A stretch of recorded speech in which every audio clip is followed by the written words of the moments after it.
Autumn 1944. France was liberated and Allied troops arrived in the Alsace. It was also when the first macabre discoveries were made in a concentration camp in the Vosges in northeastern France. A furnace, a gas chamber, an autopsy room, and in containers in Strasbourg, the remains of human bodies. These atrocities bore the signature of one man, Heinrich Himmler. They were the traces of medical experiments on human guinea pigs ordered by Himmler. The people who committed these crimes were scientists from one of the most active yet most mysterious organizations of the Third Reich, the Ahnenerbe. This was science used for a criminal program, a program for enslavement and extermination. The complicity of the Ahnenerbe and the ideological preparation for the war is undeniable. Thanks to the Ahnenerbe, scientists were able to carry out experiments on human guinea pigs. On Himmler's orders, Ahnenerbe scholars carried out remote digs and expeditions, going as far as Tibet. But they also looked for medical cures through some atrocious experiments. All these researchers were dedicated Nazis whose goal was to prove the supremacy of the Aryan race, a supposed race of tall, powerful men, and the only acceptable race in the eyes of Adolf Hitler. What were they looking for, and what methods did they use? What did they really find? Why did they go to Tibet? And what did Adolf Hitler think of it all? By searching through previously unseen SS archive footage and consulting the latest historical research, we've managed to map out the history of the Ahnenerbe, an obscure organization that was behind some of the most sadistic crimes of the Third Reich. Here is the horrific story of these black-coated scientists.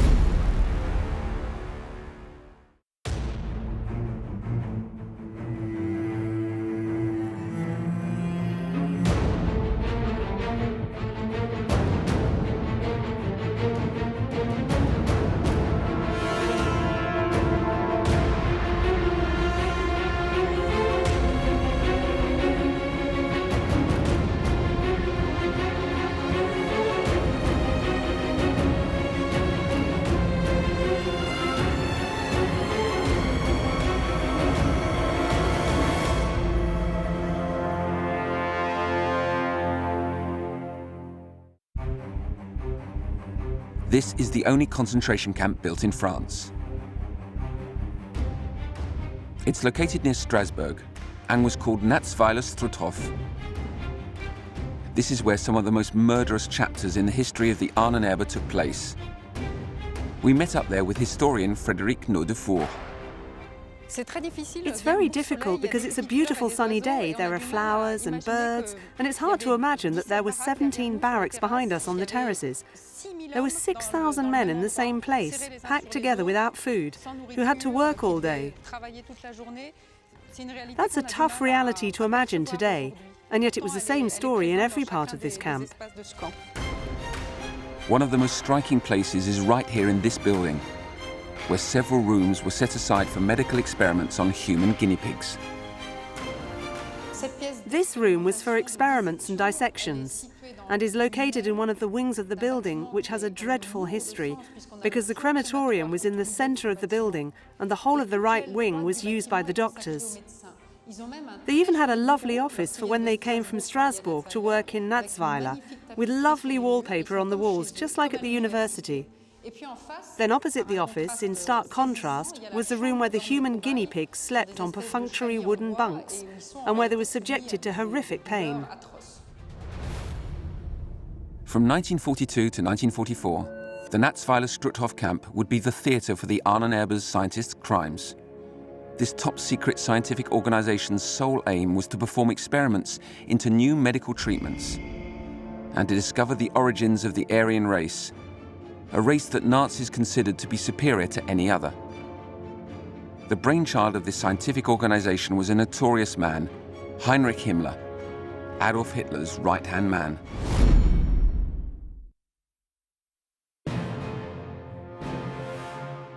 On the 1st of July 1935, the head of the SS, Heinrich Himmler, officially created the Ahnenerbe in Berlin. Himmler supported research and was committed to the work he considered essential. He also gave jobs to scientists so they could carry out research that would benefit his political strategy. But Himmler wasn't alone. He was supported by a certain Wolfram Sievers.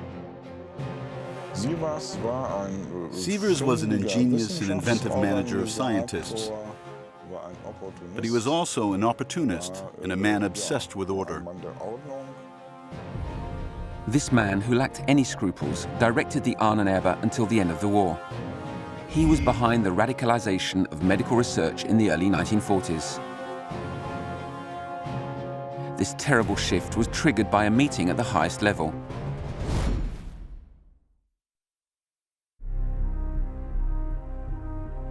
On the evening of November the 23rd, 1941, and despite the war, the Reich University of Strasbourg organized a ceremonial dinner. Wolfram Sievers, the head of the Ahnenerbe, was one of the guests of honor. Most of the faculty were actually SS and had many of them had an association with the Ahnenerbe. That evening, Sievers met August Hirt. Thanks to extensive archive research, German researcher Julian Reisenstein has reconstructed this encounter, which had dramatic consequences. In the archives, we see that Sievers put a note beside all the people he talked to. And at one of the tables beside his was the new director of the Strasbourg Institute of Anatomy, Professor August Hirt. Dr. Hirt, who had been disfigured during the First World War, was a reputed scientist thanks to his work on a new type of microscope. He was successful in his field, and he was even more successful because he was an SS officer. So that political career actually enhanced his scientific career.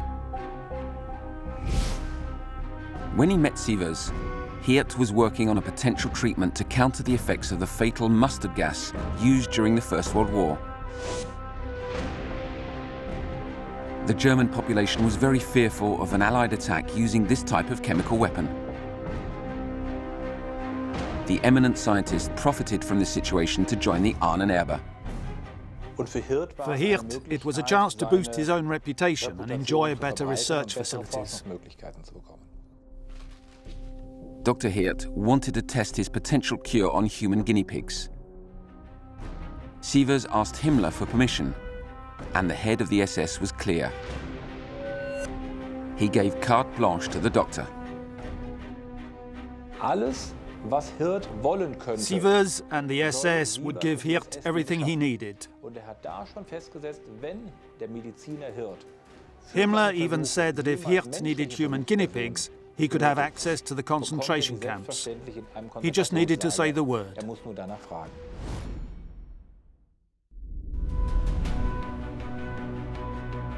Hirt and Sievers would use this official authorization a few months later in 1942. That summer, on the front, the army of the Third Reich started to withdraw for the first time. All Germans of fighting age were called up, but not Sievers or Hirt. In retrospect, and in view of certain documents from back then, we realized that above all, Hirt and his collaborators wanted to avoid being sent to the front. The irony of this story, albeit with its tragic consequences, is that the heroes themselves didn't go to war.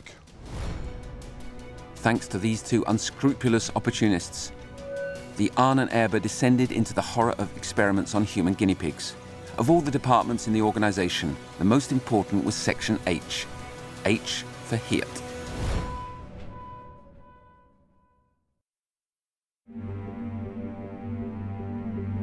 The anatomist chose the Natzweiler-Struthof camp for his experiments. This is the only concentration camp in France. It was a concentration camp in all its horror, with the violence, the hunger, the ovens, the prison, and the gas chamber. In just 3 years, almost 52,000 prisoners from across Europe were locked up and enclosed by this barbed wire. They worked in a stone quarry until they died from exhaustion. more than 22,000 people lost their lives in these hills. Right at the bottom of the camp, this building still bears the macabre traces of Nazi atrocities, and in particular, a room that was arranged specially for Dr. Hirt. This is the room where autopsies and dissections by SS doctors were carried out. This room was preserved after the liberation. It's one of the most shocking in the camp. It was here and in the rooms next door where the main Ahnenerbe experiments were carried out, and in particular, the tests on mustard gas. The experiments began with the application of a few drops of poison in liquid form on the prisoner's forearm. Then they would try out Hirt's vitamin-based therapeutic cures to see what happened. Hirt and his assistants carried out several tests on around 15 prisoners. These prisoners were volunteers, tempted by the promise they would be treated like SS troops. Hirt wanted the participants to be in a comparable state to the soldiers on the front. These prisoners suffered terrible wounds all over their bodies, and 3 subsequently died. Today, we don't know exactly how many prisoners from Natzweiler-Struthof passed through Dr. Hirt's hands. This evil doctor never found an antidote to mustard gas, but these dreadful experiments were far from being isolated incidents.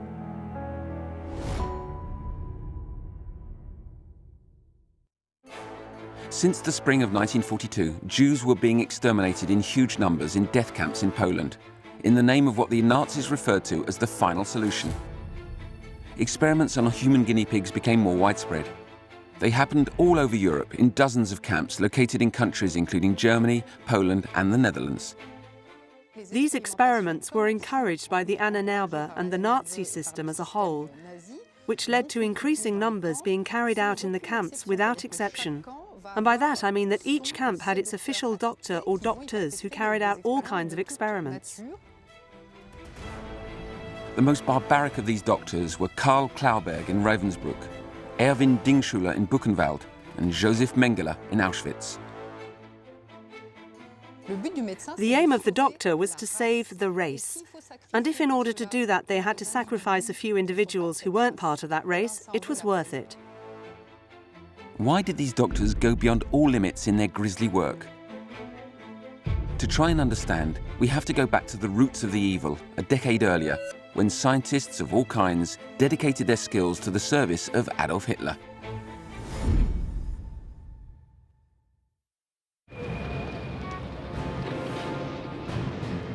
Berlin, March 1933.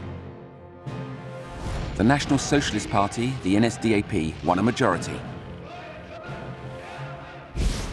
The new Chancellor, Adolf Hitler, took power and a dictatorship was soon established in the country.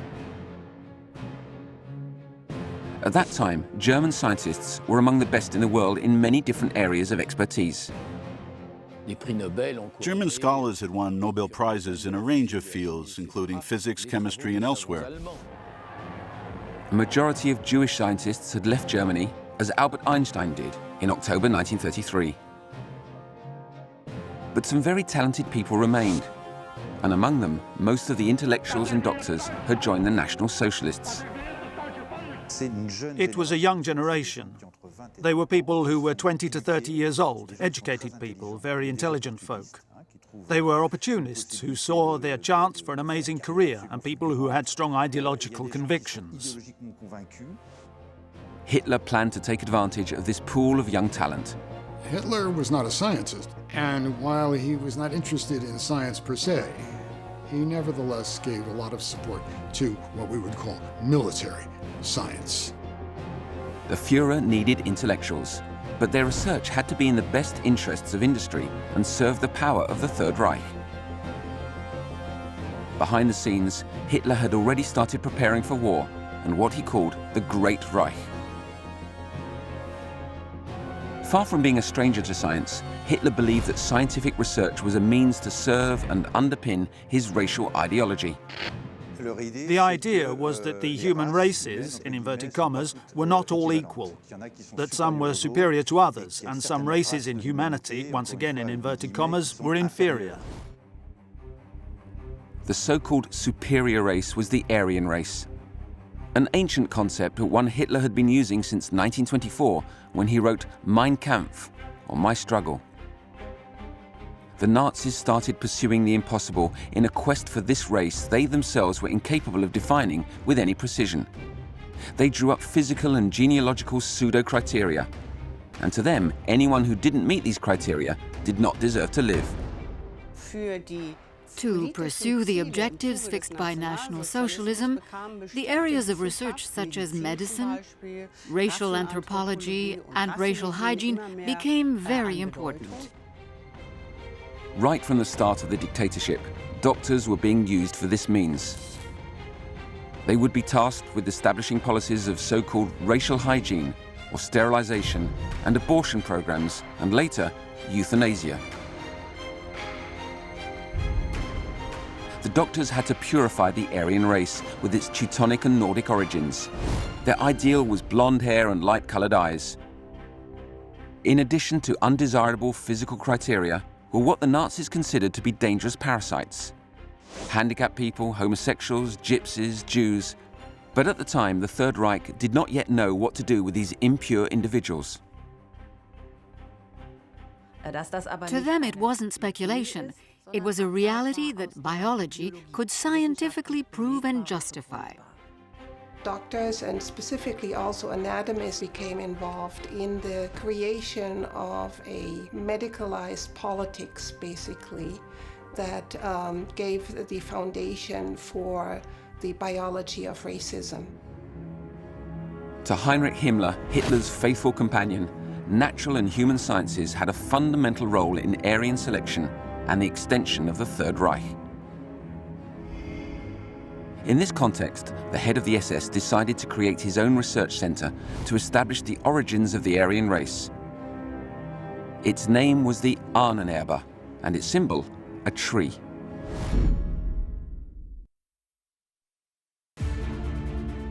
Its original title was Deutsches Ahnenerbe, Studiengesellschaft für Geistes- und Urgeschichte. You can translate this by the search for heritage of ancestors. They set off in a quest, like a quest for the Holy Grail, to track down these ancestors and establish where they were. To indoctrinate the Hitler Youth and SS soldiers, the party needed some typically Nazi propaganda. The regime was still in its youth, so the Ahnenerbe had to help legitimize and strengthen it. If you want to prove that Germans from Teutonic stock must dominate the world, then you must demonstrate that in the past that's how it always was. They had to rewrite history. They had to rewrite science. They had to rewrite everything in the light of this ideology. From anthropology to archaeology via the natural sciences, Himmler's center brought together a wide range of areas for research. What Himmler called the sciences was mostly pseudosciences, because this research was guided by the ideology of the National Socialist regime. With the creation of the Ahnenerbe, this pseudo-scientific approach was made a reality with the first archaeological expeditions. Teams from the Ahnenerbe went to Northern Europe to seek out their Teutonic ancestors. They headed to the border of Finland to study local legends. Then they went to Sweden to examine prehistoric painting. But none of these expeditions provided any concrete results. Hitler did not approve of these efforts, which he thought were fanciful. Himmler then decided to develop a new strategy. For certain Nazi ideologists, the key to the Aryan race lay in the genes of an Indo-European people. Tibet was believed to be the origin of these Teutonic elites. But back then, this exotic land more than 5,000 miles from Berlin was all but inaccessible. Himmler dreamed of sending his scholars there to demonstrate the veracity of the Führer's racist theories. He did not yet know it, but 2 years later, his wish would come true.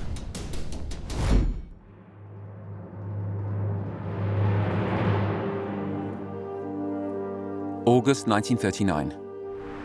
War was close, but Nazi Germany was enjoying a glorious summer. And an anodyne event was about to grip the population. On August the 4th, towards the end of the afternoon, a plane landed at Munich airport. It was carrying 5 scientists that Heinrich Himmler came to welcome in person on the tarmac. The photo was splashed across the front pages of all the papers. These 5 scholars were considered heroes. Among them was Bruno Beguer, a racist anthropologist who was one of the key players in the Ahnenerbe. The 5 SS officers had left Germany 15 months previously for the foothills of the Himalayas and the forbidden city of Lhasa in Tibet. This expedition, which was exceptional at that time, was filmed and photographed in its entirety by the Nazis. And we have gained access to these incredible images. This propaganda film now belongs to a documentary collection financed by Steven Spielberg. It was at that time, during those dark days of history, that the myth of the archaeological adventurer who set off to pillage distant lands was born. These images also perhaps inspired Spielberg for his portrayal of the dreadful Nazis battled by Indiana Jones. But this expedition was real, and the official mission of the trip a scientific one.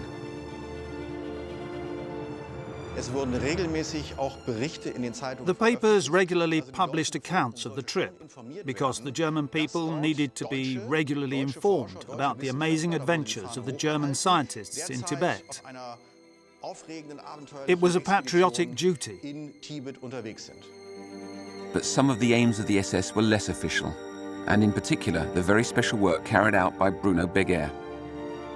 This race specialist was an archetypal Aryan.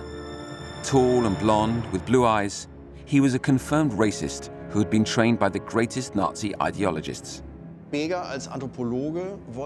Beguer wanted to do, and it's clearly stated in his research program, was find potential relics of the Aryan race. He also wanted to carry out archaeological digs. On the ground, Beguer was also looking for physical similarities between the local population and the German people. His aim was to prove that they had shared ancestry with the Aryans. The word Aryan comes from the Sanskrit meaning noble. Beguer wanted to transform this simple word into an historical reality. In exchange for a few medical consultations, he carried out measurements on hundreds of indigenous people. The size of their noses, feet, hands, and arms. The color of their eyes. He even made moldings of their faces. The expedition also had a political vocation. In Lhasa, the SS scholars were received with the greatest respect as official representatives of the Nazis. They even met the highest dignitaries of the regime, including the reigning monarch. During the 8 months they spent in Tibet, the SS researchers found no proof of the existence of an Aryan race. But this lack of concrete evidence was of no importance. This time Hitler was delighted. This exceptional exhibition to Tibet was proof of the almighty Nazi Germany. Himmler finally had what he wanted. He credited his own organization, the Ahnenerbe, with the success of the trip in order to obtain recognition from the Führer.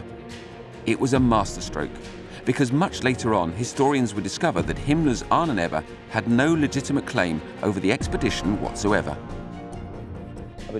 The expedition to Tibet wasn't relevant to the Ahnenerbe or the SS. Himmler was just a patron, and he used its success to promote himself and the SS. After the Tibet trip, Beguer became one of the most important scientists in Himmler's organization. And he would go on to be a key player several years later in one of the most sordid crimes of the Nazi regime.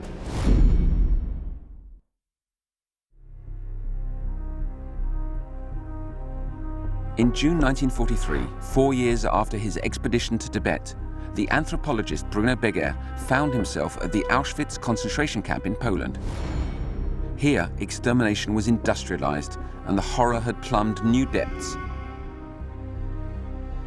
Every day, thousands of deportees arrived by train, and were immediately sent to the gas chambers. These mass executions of men, women and children were part of what history calls the Holocaust. The systematic and methodical extermination of Europe's Jews led to the death of 6 million people. Beger went to Auschwitz for a project he'd been preparing for more than a year, a macabre collection of Jewish skeletons. He finally thought he'd found irrefutable proof of the biological difference between the Jews and the Aryans. In Strasbourg, August Hirt, the disfigured doctor, was also putting together a morbid anatomical collection. His aim was to preserve a lineage, as they do with Australopithecus or mammoths in natural history museums, preserving the lineage of something that's going to disappear. According to Julian Reisenstein, it was Bruno Beger who suggested this abhorrent idea to August Hirt. Recently discovered archives unequivocally show that Bruno Beger was the instigator and the main beneficiary of this criminal project, involving the collection of skeletons. But this crime would never have occurred without the involvement of Hirt, Sievers and Himmler, of course.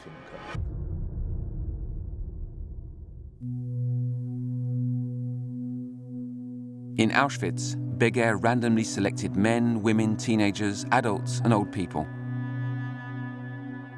Hirt had one condition. He didn't want to be sent damaged cadavers. He wanted living people that he could kill in the place where he was working. The future victims of the Ahnenerbe arrived at Natzweiler-Struthof at the end of July. These 86 people were killed in the gas chamber located in a little house less than a mile from the camp. It had been specially fitted out for the Ahnenerbe research. It is now a memorial and is open for visits. Here we are in front of the gas chamber of the Natzweiler-Struthof camp. It's a very simple gas chamber, a fairly small tiled space. Hirt supplied the poison gas, Zyklon B, to the camp commander. It was the same gas used in the chambers of the death camp at Auschwitz-Birkenau, where more than 1 million people were killed. It was the camp commander himself who did the dirty work and who would trigger the chemical reaction from outside the gas chamber. And the most macabre detail is that there was this little window here through which you could watch what was going on inside the gas chamber and would check if the 86 Jews in 4 groups were properly dead before aerating the room and going in to collect the bodies. These dismembered, emaciated bodies were preserved for a year in vats of formaldehyde at the Institute of Anatomy in Strasbourg. But Hirt eventually abandoned the project.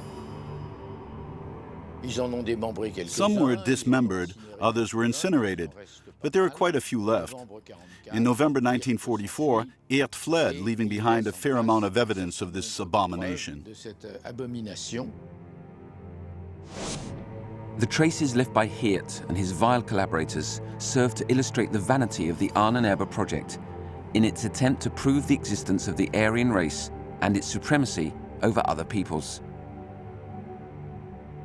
The 86 Jews who were murdered in the gas chamber in Natzweiler-Struthof represent a tiny number compared to the 6 million Jews exterminated in total by the Nazis.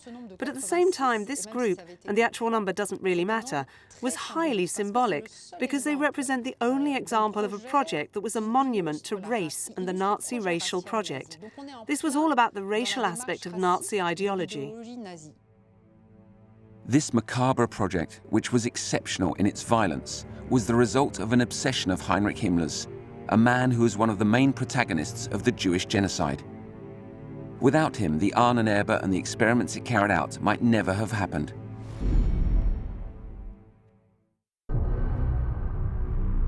When the Nazis came to power, Himmler was only 33. Since 1929, he had been heading up the Schutzstaffel, the army squadron charged with protecting the Führer, more usually known as the SS. Unlike Adolf Hitler, Heinrich Himmler was fascinated by scientific research across very different fields. He had obtained his diploma in agronomics a few years previously and was fascinated by natural sciences, history, and Nordic mythology, and he was easily seduced by much more fantastical theories. For example, he was advised by proponents of esoteric and occult theories. Himmler saw himself as the founder of a brand new ideology, a new ersatz religion. Heinrich Himmler was increasingly convinced that he was the reincarnation of a German king, Heinrich, from the Middle Ages. He was fascinated by many things occult. And the range here is from witches to crows and the flight of crows and what that might indicate, to obscure theories about the emergence of the universe. Himmler used this mixture of rationality and mystical nonsense to construct the SS and climb up through the ranks of power. In 1929, the SS was a tiny group of 280 people. But in just 4 or 5 years, Himmler had put together an operational police force of more than 50,000 men.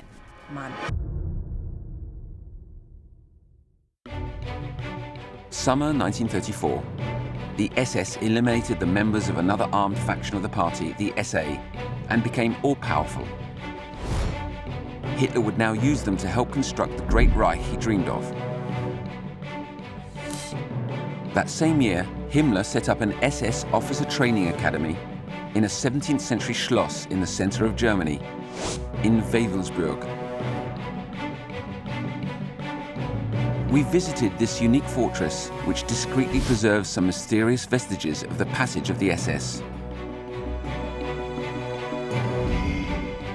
Peter Meyer-Hüssing is our guide in this place that is filled with history. Here we are in the North Tower, and this was the General's Room. It was built in the 1940s on the instructions of Himmler and his architects.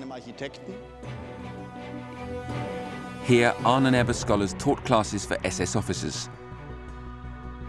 These walls, so dear to Himmler, bore witness to Nazi ideological alienation and indoctrination. Underneath is the crypt. We know very little about what the Nazis did in these rooms, as there is no reliable documentation in existence.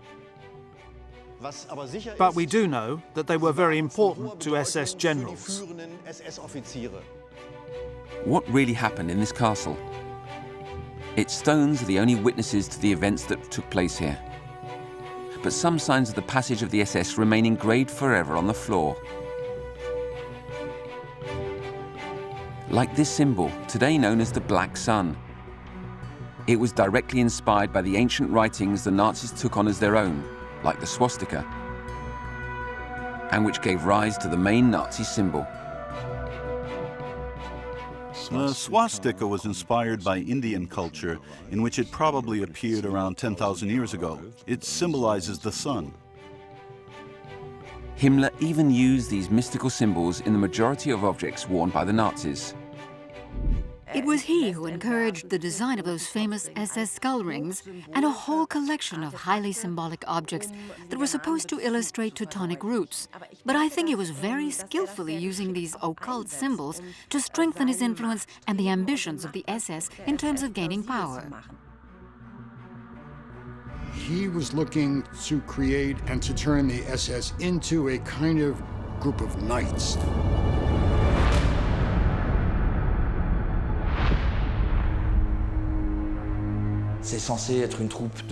They were supposed to be a group of tall, handsome boys, at least 6 feet tall, blonde, and dressed by Hugo Boss.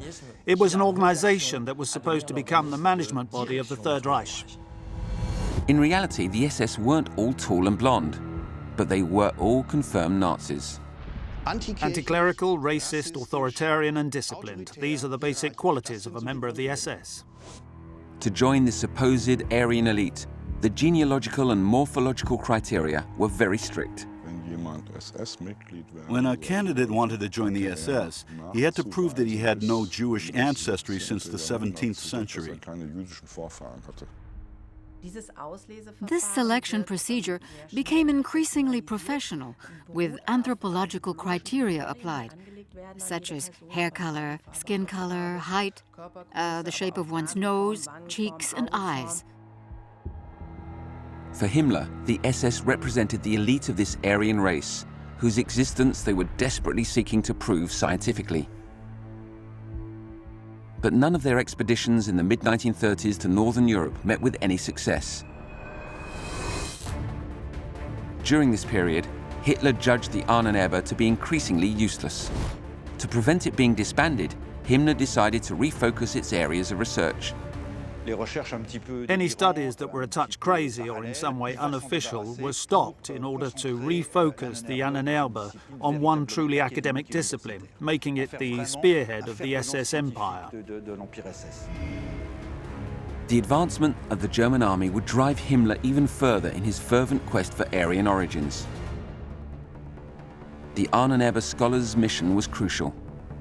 They had to prove to the Germans that the Führer's expansionist and anti-Semitic ideas were historically credible. In early March 1938, German troops entered Austria. Hitler's annexation of the country was met with jubilation from the people. This was the Anschluss. In September, the Wehrmacht was met with no resistance when it invaded the Sudetenland, and a few months later, the rest of Bohemia and Moravia. The Great Reich that Hitler and Himmler dreamed of was taking shape, and so far without war being declared.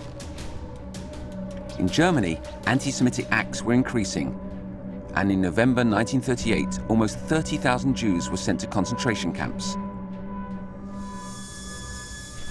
In this dramatic context, the Ahnenerbe wanted to draw on archaeology to demonstrate that these invasions had some historical justification.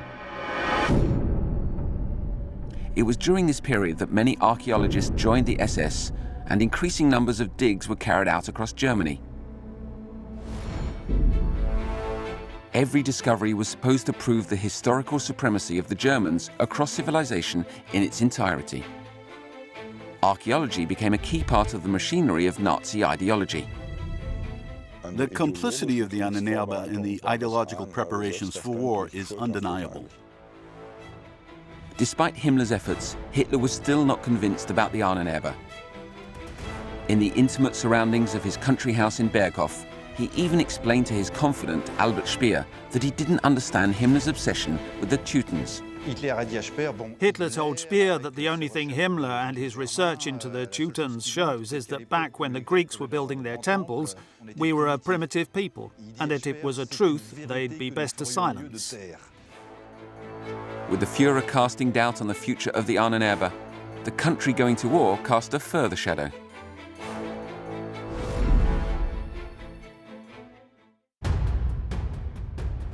On September 1st, 1939, Germany invaded Poland. 2 days later, Great Britain and France responded by declaring war. The Reich's offensive was swift. In just 1 month, half of Poland had been conquered.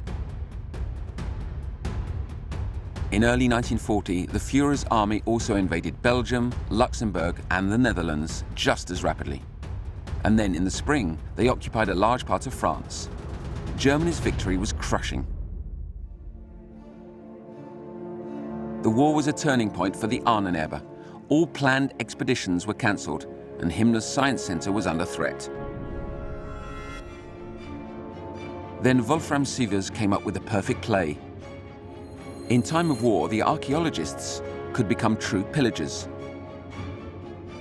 They were no longer simple researchers, they became combat intellectuals. This was the start of the greatest plunder of all time. Over the space of 2 years, the Nazis amassed thousands of works of art and prehistoric relics from across all the occupied territories.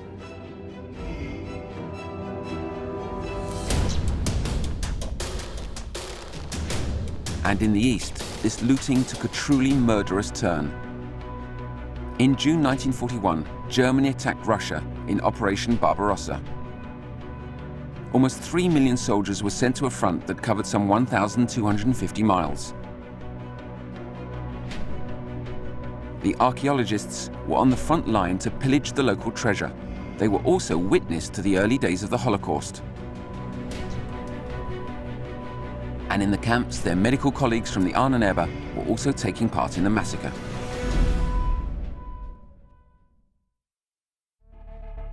Among them was Sigmund Rasche, a Luftwaffe doctor seconded to the camp at Dachau.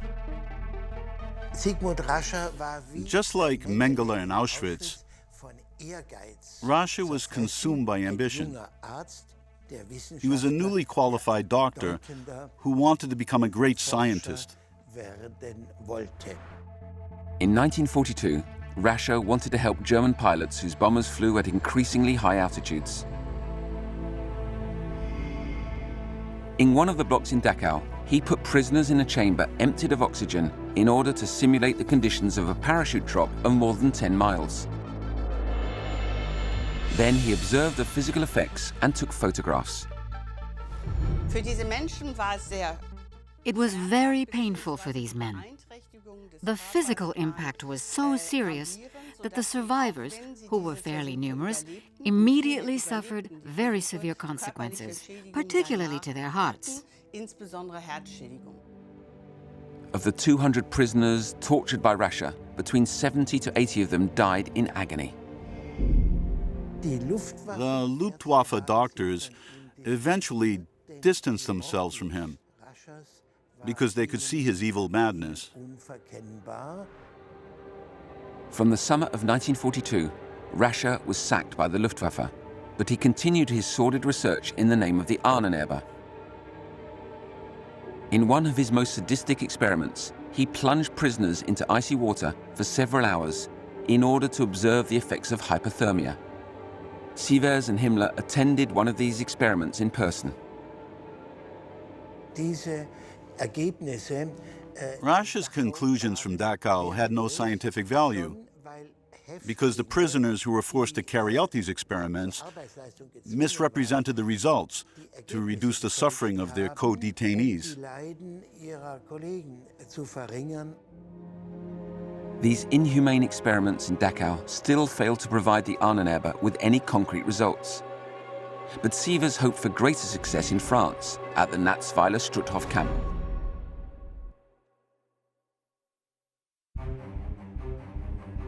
In 1943, Sievers opened the Natzweiler-Struthof camp to two doctors based in Strasbourg, Otto Bickenbach and Eugen Hagen. Hagen was a virologist, a world specialist in viruses and no doubt Germany's leading virus specialist, who saw the war as a chance to boost his career because he fancied himself as one day winning a Nobel Prize. Sievers used Himmler's carte blanche to allow Hagen to test a typhus vaccination on humans. German soldiers on the front were being wiped out by epidemics of this fatal disease. Hagen injected the typhus virus into around 100 gypsy deportees, on whom he then tested a range of antidotes. Hagen's experiments did not result in a vaccine for the disease. However, it did lead to the disease spreading through the camp, which, when it closed, was home to a typhus epidemic. Some of the same gypsy prisoners were, among others, also used by Otto Bickenbach. Just like August Hirt, Bickenbach was looking for an antidote to mustard gas. His horrendous experiments took place in the camp's gas chamber. Bickenbach brought the prisoners into the chamber in groups of 4. First, he gave some an antidote, either in liquid form or in a pill, while others got nothing. The terrible irony is that they had to break the container holding the gas themselves, thus poisoning themselves. The burns to the lungs caused by this toxic gas are horrific. It ripped out the lungs, and many suffered horrendously afterwards. 4 gypsies died as a direct result of this experiment, but we don't know the fate of the others. Maybe some died some weeks later, or in another camp. As with Hirt, Rasche and Hagen, there are no precise figures as to the number of Bickenbach's victims. Whether in Dachau or Natzweiler-Struthof, it was Wolfram Sievers who was behind these sordid, sadistic experiments upon Himmler's request. Sievers always tried to preempt Himmler's orders. In reality, he alone ran the Ahnenerbe. When the war came to an end, the Ahnenerbe was shut down, having proved nothing. Himmler fled and killed himself when he was arrested by the British police. As for Wolfram Sievers, he was unable to escape the most infamous trial in history.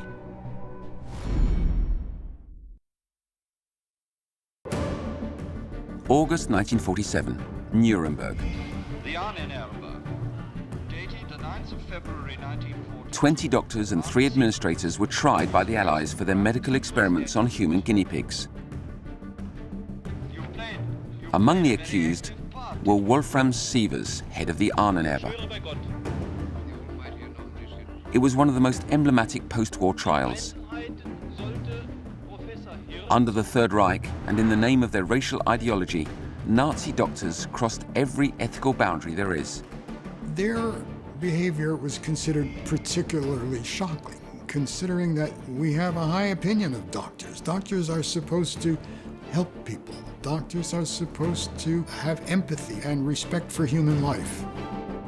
On August the 20th, 1947, the verdict was announced. Wolfram Sievers was found guilty of war crimes and condemned to death for his key role in the medical experiments carried out in Natzweiler-Struthof and Dachau. But the majority of the other protagonists of the Ahnenerbe crimes were already dead or managed to slip through the judicial net. The sadist Dr. Rascher was also involved in the kidnappings of Nazi children, for which he was shot in 1944 by the SS. August Hirt, with his scarred face, tried to escape but ended up committing suicide in 1945 with a bullet to the head. In 2015, employees of the Institute of Pathology in Strasbourg were horrified to find in their archives the remains of some of Hirt's victims preserved in formaldehyde. They have since been buried. Hagen and Bickenbach were tried in Metz in 1952, but they only received minor sentences despite Hagen's clear lack of contrition. During the trial, he had the gall to confirm that his experiment did not give results. That is to say that he didn't find a vaccination for typhus because it was carried out on gypsies, that they weren't human beings because they were gypsies, and that's why it didn't work. Beguer, the macabre collector, escaped justice for many years, but was eventually tried and found guilty in 1970, also without expressing any remorse. He hardly spent any time behind bars for his involvement in the skull collection in Strasbourg. Like Beguer, most of Hitler's evil scholars and doctors eventually managed to evade justice. The Ahnenerbe's ideologists and archaeologists went on to finish their academic careers in Germany. Although they may not ever had actual blood on their hands, these scholars nonetheless attempted to justify the unjustifiable: their invasions, lootings, deportations, and extermination. In rewriting history by twisting archaeology, they installed false ideas about the biological differences between the so-called races. Their ideological responsibility is huge. By that I mean they made out they were dedicated to excavating prehistoric sites, discovering vestiges in caves, and exhuming burial sites, but in fact there was a plan to it all. They used that science to serve a project, and that project was a deeply criminal one. The Nazis were not mad, and nor were the Ahnenerbe's intellectuals, because in fact they developed a hyper-rational system that is simply based on unacceptable and false precepts. Precepts about race, and precepts regarding the anteriority and superiority of the Aryan race. It's hard to say that these scientists were crazy, because they were some remarkably intelligent people who were, to use the words of Elie Wiesel, poorly guided. They looked for answers everywhere, in the natural sciences and certain esoteric theories, but they never found irrefutable proof. Some stories perpetuate the myth of these archaeologist adventurers who set off in pursuit of the Holy Grail. But the scholars of the SS were, above all, fanatics and criminals. The Ahnenerbe is symbolic of the Nazi slide into abject horror and of how intellectuals participated in that. You might think that the intellectuals, having studied Latin, Greek, and poetry, would be able to think critically and say, no, we must be democratic, etc. But no, it didn't happen that way. The story of the Ahnenerbe and the Institute of Military Research clearly shows what can happen in the absence of legal, financial, and ethical limits. This is the story of scientists in black coats that through opportunism, ambition, or cowardice used science in the service of horror.